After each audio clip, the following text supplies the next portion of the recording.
Okay guys, welcome back na naman sa aking YouTube channel. No? So, inuna ko na ang third advance sa pamamagitan ng pagbenta ng pre-epic na galing sa bootcamp guys. Paano naging pre yan Kuya Bugs? Siyempre, ikakarap mo yan mga bossing. Dahil meron ka namang Ancient Master Alloy, madali na makuha yan basta nagpa-party dungeon kayo. So, yan. Pwede nyo makuha yan. Punta lang kayo sa crafting. Ayan, craft. Ayan, pwede nyo siyang kunin sa pamamagitan ng Raider Mark. So, per character to guys, 3 times. Tapos, regarding naman dun sa scroll, pag 170k inabot mo, possible na makakuha ka ng 8 arcane scroll. Ang problema itong Carpenter's Wood. Itong Carpenter's Wood, kung nakapasok ka sa World Dungeon, nakabili ka siguro niyan.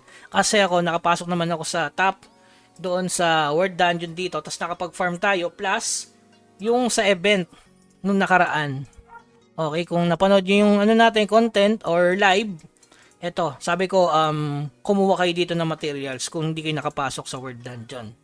Okay, so sakto yan, 25-25 kasi 50 pieces yan, makapag-craft na kayo ng tier 1 na shoulder.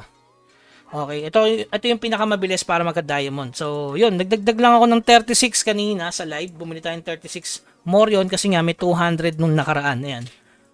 36 lang yan guys para tayo ay maging third class advance. Inuna ko yung third class advance kasi ibubus ko pa kasi yung aking mage.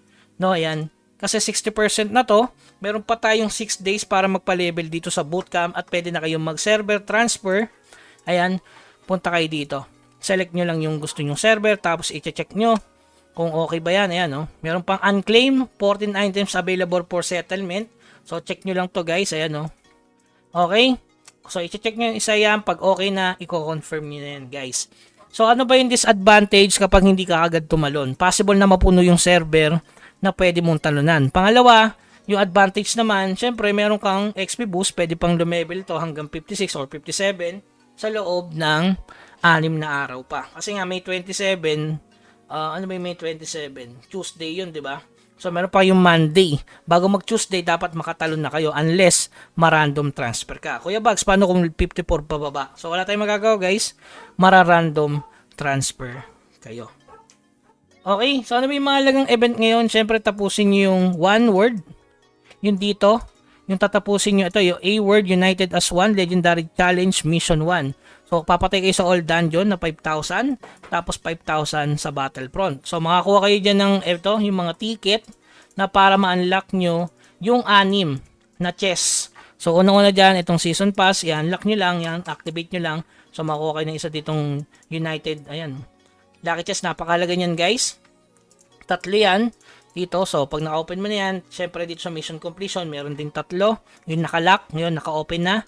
Kailangan nyo yan tapusin ngayong araw kasi para day 1 pa lang ma-check-in nyo na. Kasi kung bukas pa, madedelay yung 21 days nyo para makuha agad to. So, kapag nakuha nyo yung 6 na yan, may extra pa yan na magkakaroon ka ng legendary chance. Hindi to sure legend guys, 15% to. Para tong Clemens or nag-combine ka ng epic mount. So, kung gagawa ka ngayon ng karakter, possible na makuha mo to. Ang medyo pangit lang guys, shared itong season pass compare dito sa mission completion. Yun yung negative niya. Pero goods naman kapag new account, kasi syempre possible na makakuha yun ng legend.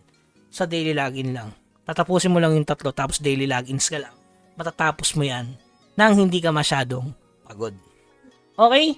So, ano ba yung inuna natin dito para mapaabot natin ng 190? So, magko-codex na lang tayo guys. Kasi kung hindi mo mapapa 190 to, sayang yung 2 scroll. Kahit yung 190k, yung i-achieve natin para at least, di ba? Sayang yung 2 scroll. So, magko-codex na lang ako niyan. Ito. So, kung 200k ka talaga, kung may Necro Gear ka, abot ka dito. So, makakrap mo yung gusto mong tier 2. Maraming tropa tayo nakapag-crap ng tier 2 ito. So, nasa 11,000 ang presyo nito guys. Kaya yung mga nag 200k dito sa bootcamp, paldo talaga. Ayun o. Kita nyo. Paldo sila.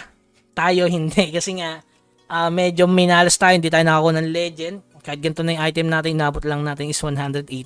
Ang problema lang kay Nicros, hindi talaga sila nagbigay ng Necro Gear. So, okay lang naman yun guys. At least, kita nyo naman, kayang-kaya na itong tumapos ng TOT 32.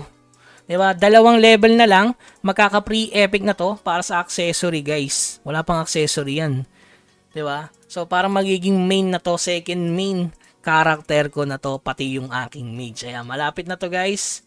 40% na lang, kaya binubus ko siya, kaya inuna ko yung third class advance. Paano lang Kuya Bugs kung hindi ka umabot para ma-permanent mo yung weapon? So, bali 4 kasi yung ipe-permanent ko dito. So, kulang ako ng 120 more yun. So, dahil meron namang boss raid, madadagdagan yung more natin dito. Siguro itong dalawang to okay na ma-permanent. Yung dalawa may iiwan kasi 60 more yun. Unless magbigay si Nycross ng ng another more yun bago mag-end yung bootcamp. Or makapulot ulit tayo ng scroll. Minapulot ako sa pagpapalevel. Ayan. Okay, sana swertihin tayo sa pagbobuan natin. Pag LOP, 'di ba? San ko nawala. Sa Masarta kasi reset na eh. So, yung charger na lang yung pag-asa doon. At makapulot tayo sa field ng mas maraming loot. Okay, so yun lamang guys. Keep grinding. Kung may tanong kayo, magla-live naman tayo mamaya. Tanong nyo lang kung ano yung concern nyo regarding dun sa mga events. Yun lang yung importante regarding dun sa 6 na coupon. Parang coupon yun guys. Na libre. Pass, tsaka parang coupon dito. Yun yung unahin nyo muna. Tapos May 27, mag-e-end na yung bootcamp. Kailangan makapag-transfer na kayo ng May 26. Napakadali lang mag-transfer guys. Ulitin ko ulit. Select ka ng gusto mong server. Asia 1 lang talaga guys. Binago nila yan. Asia 2, NA, EU, dun lang. Di ka pwedeng pag Asia 2 ka, tatalong ka sa Asia 1. Kasi nga, na-revise or in-update nila yung nauna nilang prerequisite doon sa bootcamp server. Okay, so yun lamang guys. Keep grinding hanggang sa muli. Paalam.